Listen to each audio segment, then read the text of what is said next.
En los últimos domingos de Pascua, el Evangelio de Juan nos remite al clima de la última cena, a los discursos de despedida con los cuales Jesús deja el mandato a sus discípulos.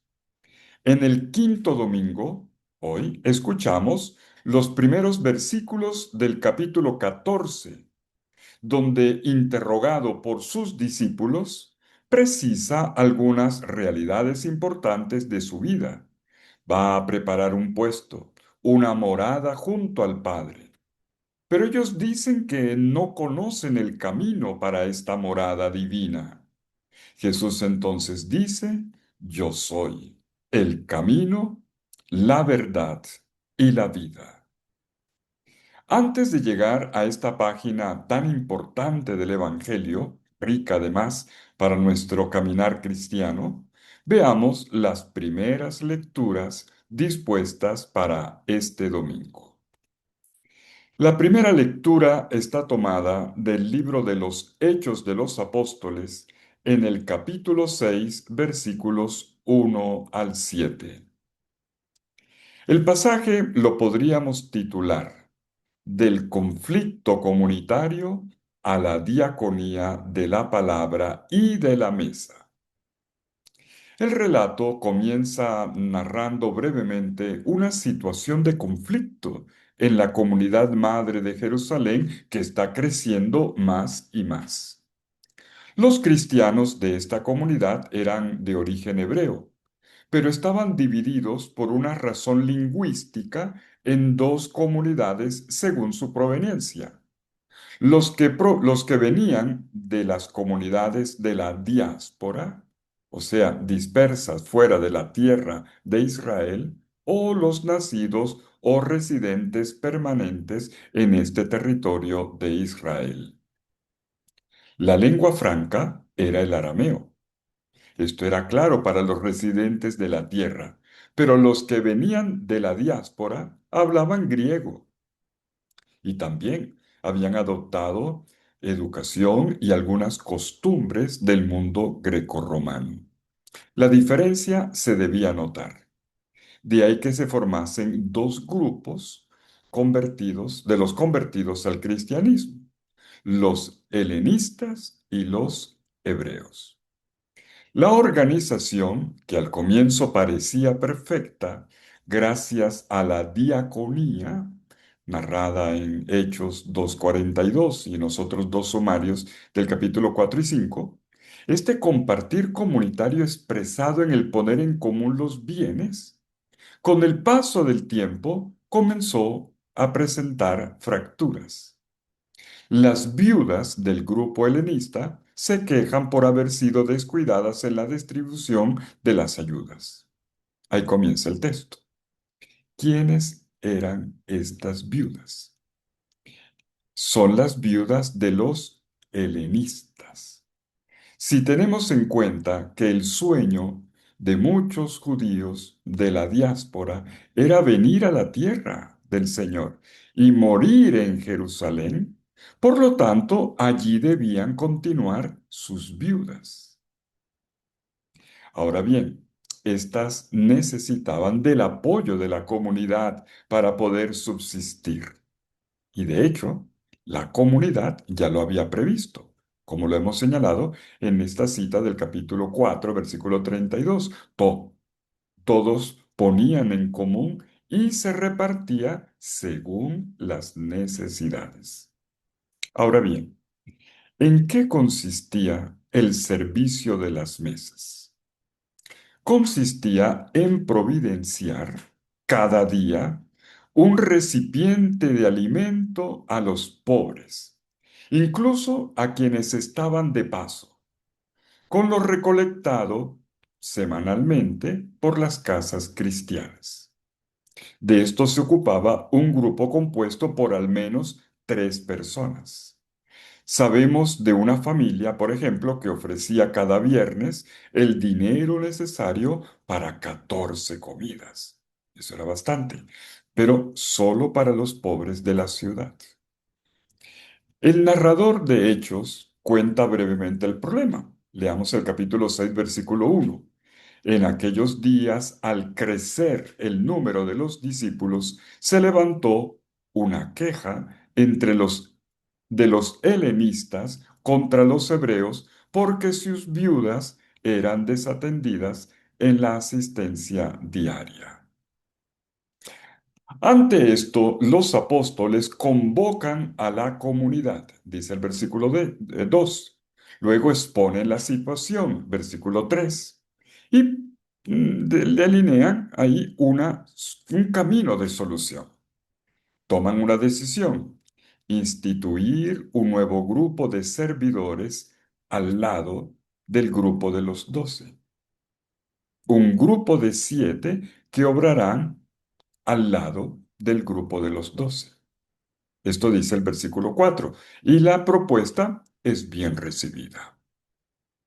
Los apóstoles delinean el perfil de los nuevos servidores, lo dicen ellos. Se requieren tres cosas: que sean hombres, uno, de buena fama; dos, llenos de Espíritu Santo; y tres, que tengan criterio, hombres de sabiduría. Bueno, habitualmente los hemos llamado diáconos, pero se corre el riesgo de confundirlos con los que conocemos en nuestras parroquias, y de hecho no corresponde. El grupo de los 7 en Jerusalén es un colegio de ministros que secunda a los 12. 12 representa a las tribus de Israel, por lo tanto son los responsables de lengua hebrea. El grupo de los 7, caracterizado por un número universalista, es el responsable de la comunidad cristiana de lengua griega. Eso está claro, ¿verdad? Por lo tanto, el trabajo se reparte. Los 7 se dedican a la tarea señalada y los 12 de manera ferviente a la oración y a la, como dice el texto, a la diaconía de la palabra. Lo dice el versículo 4. Observemos esto. Los 7 escogidos son cristianos de origen hebreo, pero de lengua griega. Lo confirman sus nombres, son todos nombres griegos. Tenemos la lista, así como se había hecho antes la de los 12. El versículo 5 lo da.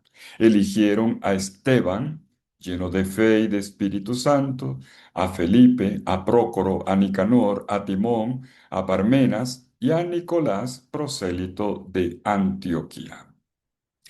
A ellos la comunidad, atención, los discierne. No es cualquiera que aparece, no, los discierne. Y los presenta ante los apóstoles. Versículo 6. Los presentaron ante los apóstoles y orando les impusieron las manos.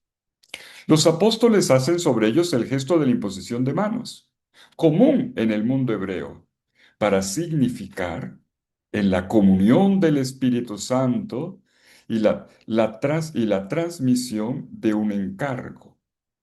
Interesante. Pero aquí, sobre todo, la participación en la gracia que este ministerio comporta. Nuestra liturgia lo asumirá en el signo sacramental del orden. El grupo de los 7 tiene la tarea de ocuparse de la distribución de la ayuda a los cristianos de lengua griega. Y habiendo resuelto el problema, nuestro narrador del libro de los Hechos de los Apóstoles registra como conclusión el crecimiento de la comunidad. Versículo 7. La palabra de Dios se propagaba y aumentaba considerablemente el número de discípulos en Jerusalén, y gran cantidad de sacerdotes obedecían a la fe. Pues bien, estamos ante un hecho histórico eclesial. Ha nacido una nueva institución. Jesús no la había organizado. Se trata de una invención eclesial, útil para la situación concreta que debían resolver. La tradición apostólica, con la ayuda de la comunidad entera, ha encontrado soluciones nuevas para problemas nuevos. Los apóstoles han identificado un problema. que no existía antes. Lo han afrontado con la creatividad del Espíritu Santo y siguiendo el camino de Jesús, siempre centrado en el servicio, coinonía, han abierto un nuevo camino. Está el servicio diaconía de la palabra, pero también el servicio diaconía de la caridad. El amor y el compromiso social con los más desfavorecidos es el termómetro que mide la auténtica temperatura de la fe y evita la reducción de la comunidad cristiana, sea a una secta piadosa o a una ideología carente de espiritualidad. El salmo responsorial está tomado del Salmo 33. Repetimos hoy que tu misericordia, Señor, venga sobre nosotros como lo esperamos de ti. Este Salmo 33 celebra la providencia de Dios que se despliega sobre sus hijos con generosidad y misericordia. El Señor acompaña día a día la historia de sus fieles para asistirlos. La mirada del Señor vela sobre quienes lo temen para liberarlos de la muerte y nutrirlos en tiempo de hambre. Como dice el versículo 18, los ojos del Señor velan, velan sobre quienes le temen, por los que esperan en su misericordia. O sea, los que ponen su esperanza en su amor misericordioso, como dice el versículo 22, hemos puesto en ti nuestra esperanza. Con esta frase termina el Salmo. El creyente, en el sentido bíblico, es alguien que está lleno de esperanza. Y si está lleno de esperanza, pase lo que pase, es porque sabe que la tierra está llena del amor de Dios. La tierra está llena del amor misericordioso de Dios, como dice el versículo 5. Por cierto, esta es una de las afirmaciones centrales de toda la Biblia. Es preciosa la imagen de la mirada de Dios. Dios vela. O sea, el ojo del Señor está puesto sobre quienes le temen. Saber que la mirada llena de amor del Señor está constantemente posada sobre nosotros es la fuente de nuestra esperanza. Y de esta percepción no puede brotar menos que la alabanza, como dice la primera estrofa de nuestro salmo. Aclamen, o sea, griten de alegría justos al Señor, que merece la alabanza de los rectos, de los que se han enderezado. Den gracias al Señor con la cítara, toquen en su honor el arpa de 10 cuerdas, o sea, el quinor o el nevelazor, se dice en hebreo.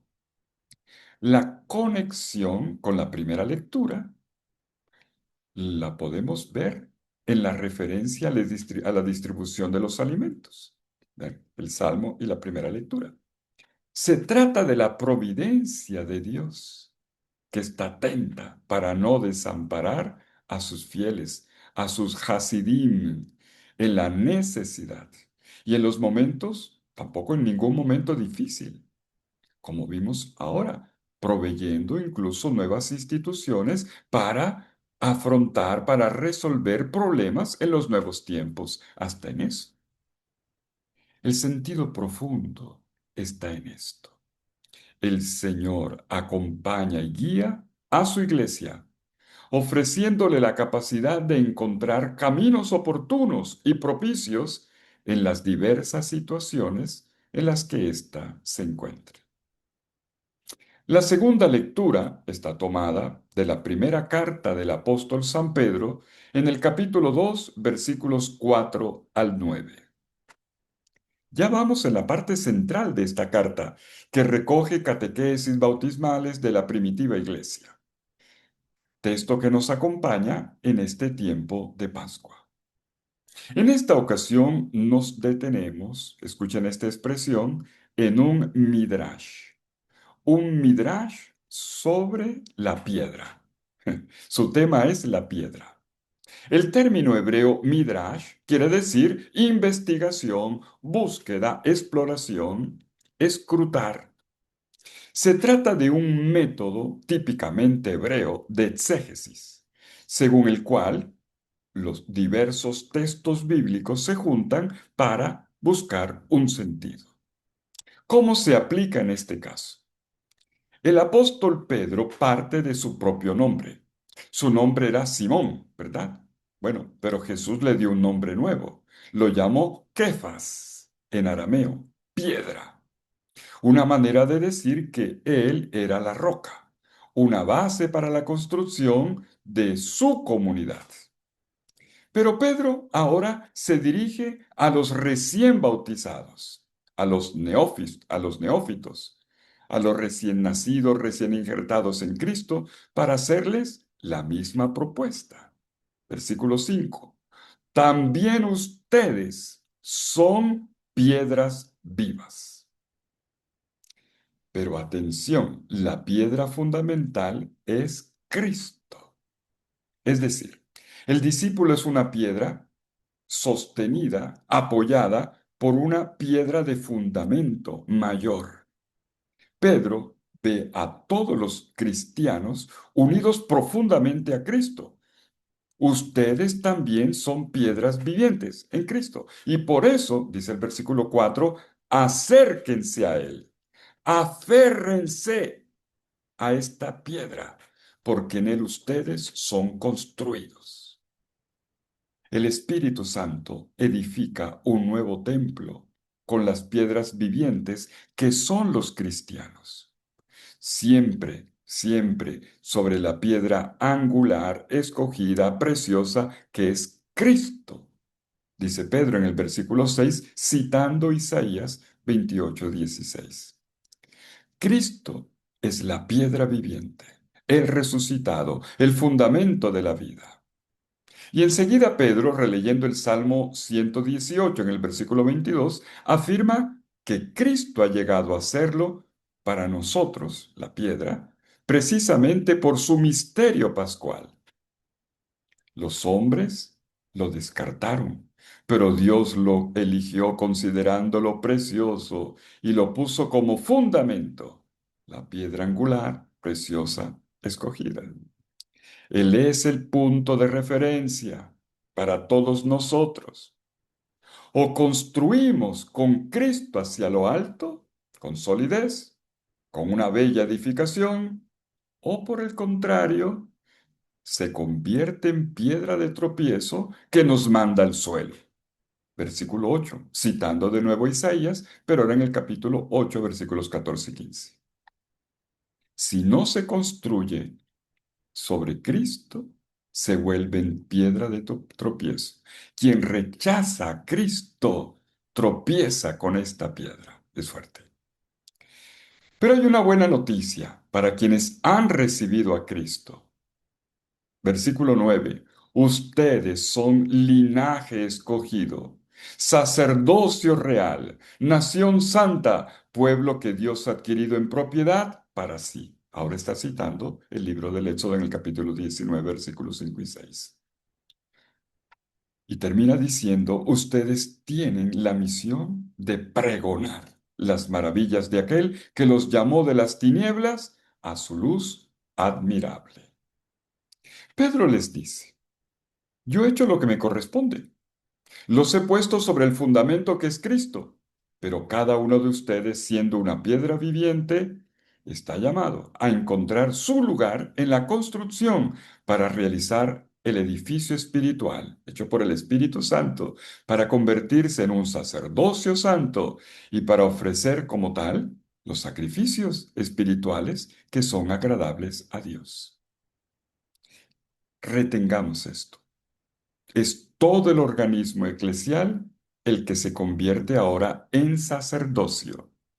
Es el cuerpo de Cristo, que es la iglesia, el que es habilitado para que ofrezca sacrificios espirituales, para hacer de la propia vida el sacrificio agradable a Dios. Por su condición sacerdotal, Todos los bautizados tenemos la misión de ser sacerdotes, o sea, mediadores, intermediarios, portadores de la salvación de Dios en este mundo. Y por eso subrayo la expresión sacerdocio real.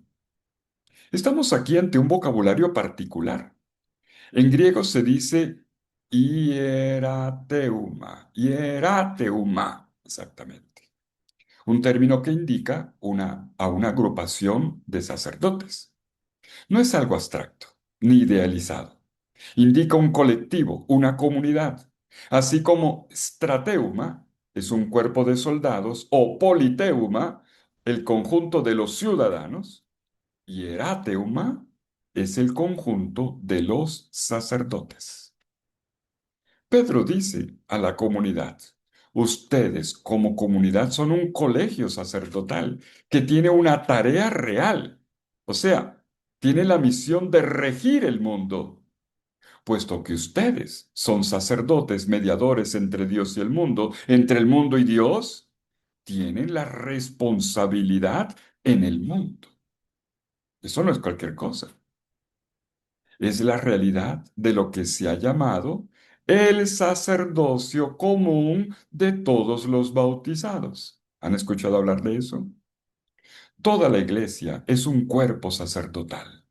La comunidad cristiana es mediación de encuentro entre Dios y el mundo, entre el mundo y Dios. Tremenda responsabilidad tenemos todos. Y llegamos al Evangelio. Está tomado de Juan en el capítulo 14, versículos 1 al 12. Entramos en la sección del Evangelio de Juan conocida como los discursos de despedida, que abarcan los capítulos 14, 15 y 16 fundamentalmente, y que tienen en común las recomendaciones de Jesús a sus discípulos antes de su partida. Grandes personajes de la Biblia hicieron lo mismo. Por ejemplo, Jacob se despidió de sus hijos con una serie de bendición, como leemos en el capítulo 48 del libro del Génesis. Y en los mismos términos, también Moisés, antes de morir, como nos lo presenta el capítulo 33 del libro del Deuteronomio. El pasaje que leemos en esta ocasión comienza y termina introduciendo en el corazón de la fe. Esto es lo que hace Jesús. Esta es su despedida. Crea un marco en torno a la experiencia de fe.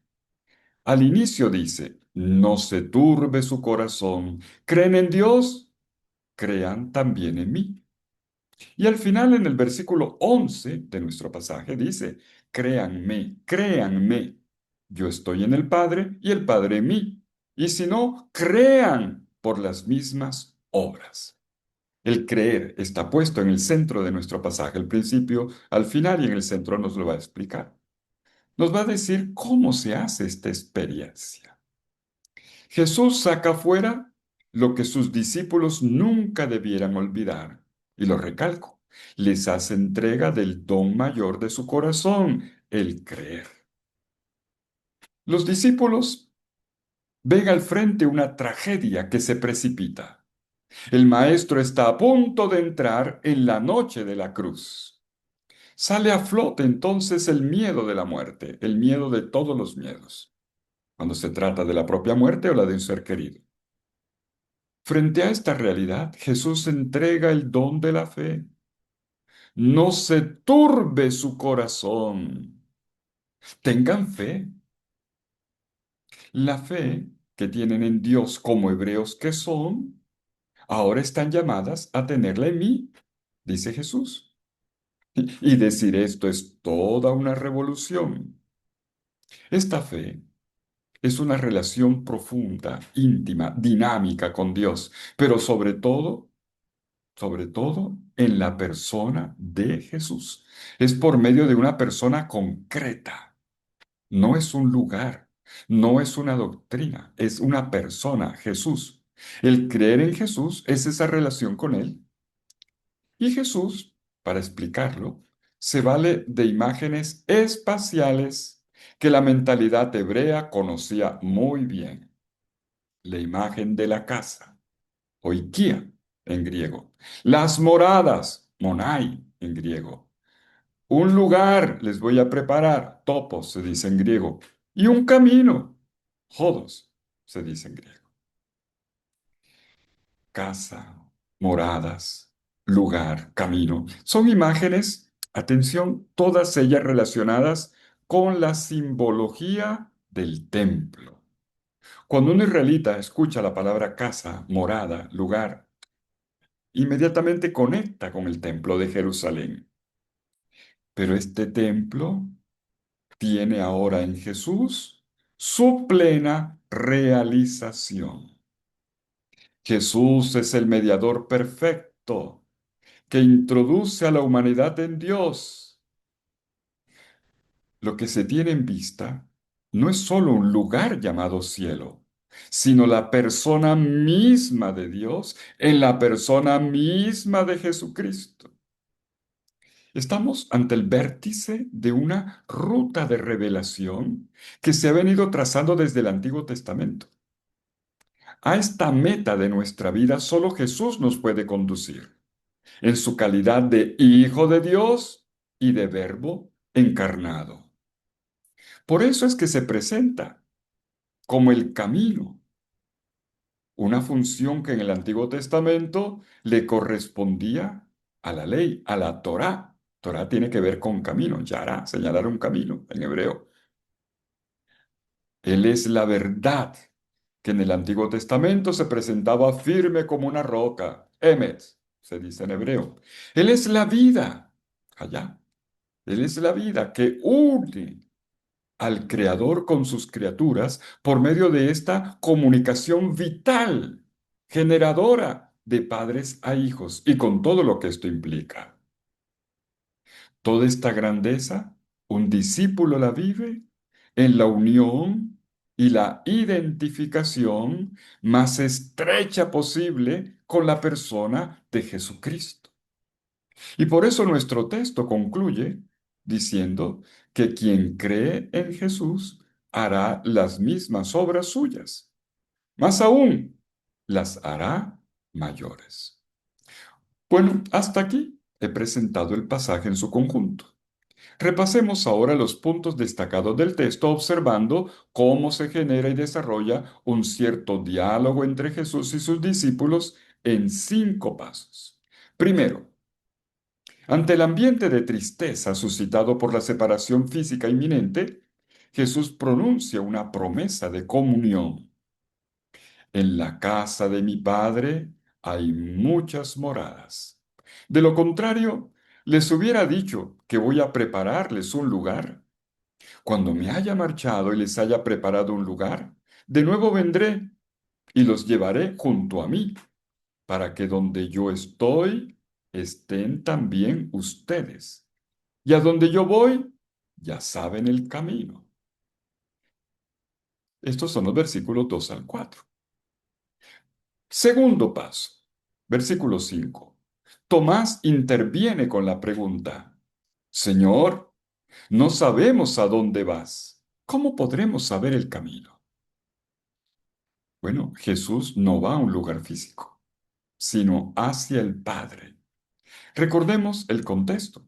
Durante la cena, Jesús, ante su muerte inminente, anuncia que se va al Padre.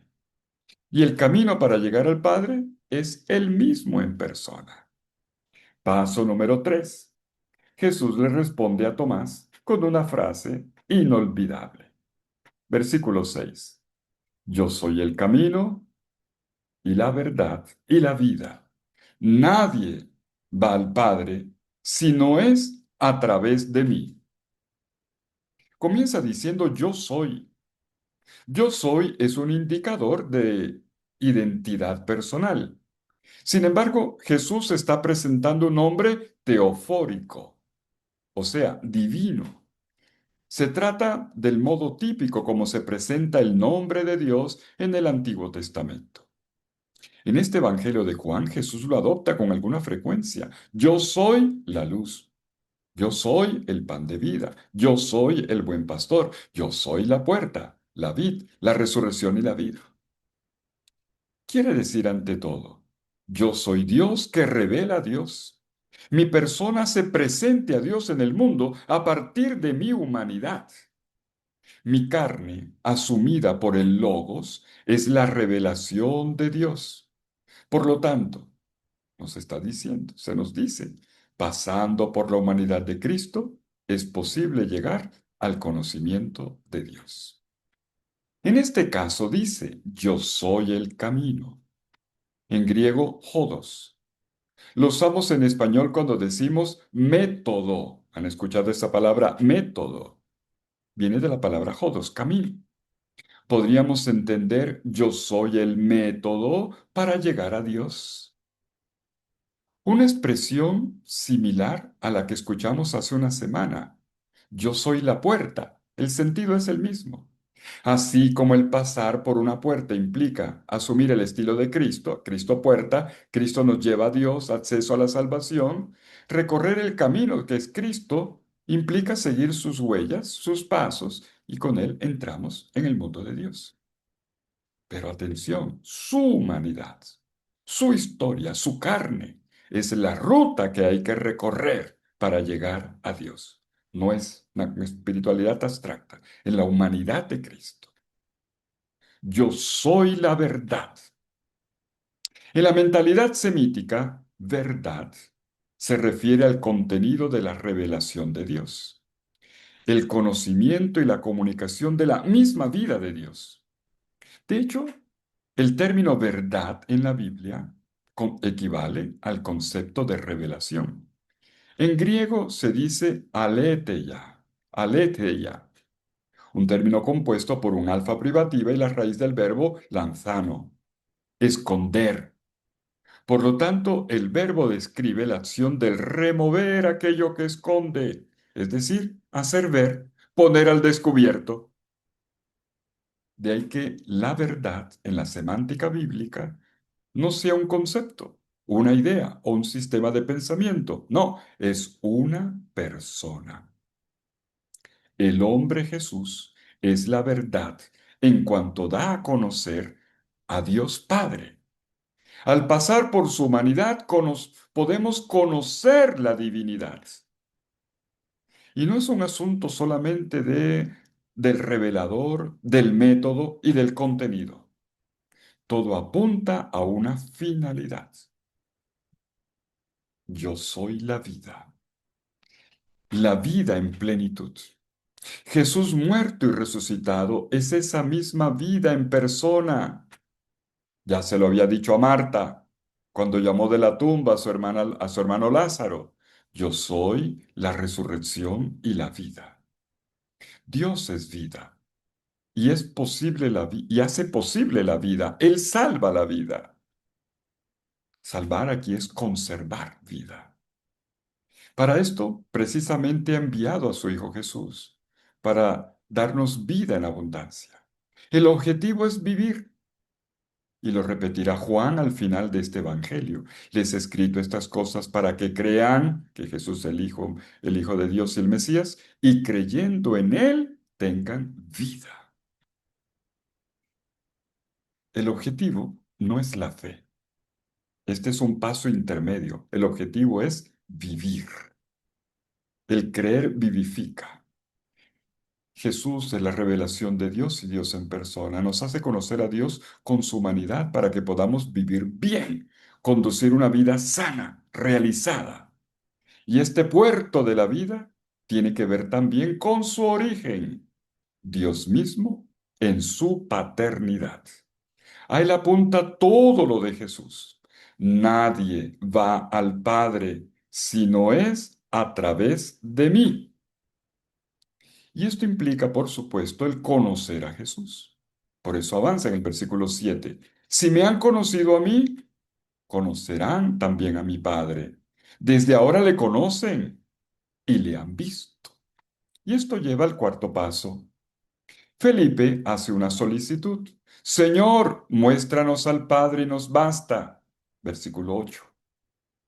Los discípulos quedan perplejos. Quisieran ver a Dios, pero parece que no han entendido. Y por eso Jesús reacciona. ¿Cómo así? Tanto tiempo como llevo con ustedes y no me has conocido, Felipe. El que me ha visto a mí, ha visto al Padre. ¿Cómo dices tú, muéstranos al Padre? ¿Cuántas veces habrá sido también nuestro deseo el ver algo de Dios, algo de Dios? En realidad es un engaño el pensar que conocemos a Dios por nosotros mismos. Terminaremos inventando una imagen de Dios según nuestros gustos o aspiraciones. ¿Qué es lo que podemos ver realmente de Dios? ¿Qué veríamos? ¿Una gran luz resplandeciente? Lo que es visible de Dios. Respuesta de hoy.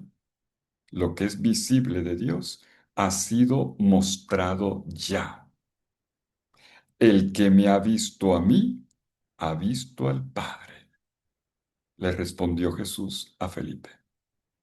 La única manera para conocer a Dios ocurre por medio de Jesús. De hecho, todas las palabras que Jesús pronuncia vienen del Padre. Y todas las obras que Jesús realiza son obras del Padre. Las palabras que yo les digo, no las hablo por mí mismo, dicen los versículos 10 y 11. El Padre que está en mí realiza las obras. No podemos ver de Dios otra cosa que aquello que nos ha mostrado Jesucristo. Lo que Dios piensa, lo que Dios hace, lo que Dios siente, lo que Dios nos propone, pasa por la persona de Jesucristo. Y por eso es importante aprender a contemplar a Cristo para llegar a ver de verdad al Padre. Porque entre el Padre Dios y su Hijo Jesucristo hay una profunda unidad. Versículo 11. Créanme, yo estoy en el Padre y el Padre en mí. Si no, crean por las obras mismas. Y para terminar, quinto paso, breve. Jesús concluye trazando el futuro de sus discípulos. Ellos serán de ahora en adelante presencia viviente de Jesús a lo largo de la historia, distinguiéndose en medio del mundo por hacer las mismas obras de Jesús. Por la fuerza del Espíritu que el Señor Jesús le comunica a sus discípulos, ellos llevarán a cabo las obras de Jesús. El que cree en mí, también él hará las obras que yo hago, y las hará mayores que estas, porque yo voy al Padre. En otras palabras, ustedes continuarán mi misión en el mundo, dice Jesús. Terminemos. Hemos escuchado hoy palabras que son oración en estado puro. Nuestro lugar está en Dios. En Él está nuestro vivir más allá del límite de los días. En Él somos introducidos por los brazos de Jesús. Los llevaré junto a mí. Esta es mi frase favorita. Los llevaré junto a mí para que donde yo estoy, estén también ustedes. ¿Cuánto consuelo me da esta frase? Mucho. Donde yo estoy, quiero que también estén ustedes. Mi lugar es Jesús. Nuestro lugar es Jesús. Y el último día de nuestra vida, nuestro lugar es Jesús. Jesús es el camino.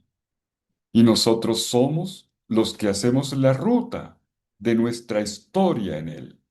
Somos los del método. Somos los que se hacen partícipes de esta estrada. Somos los que en este caminar reciben el conocimiento de Dios. Somos los que viven la misma vida de Dios. Y de forma concreta al interior de nuestra historia, con una responsabilidad sacerdotal y real, y además profética.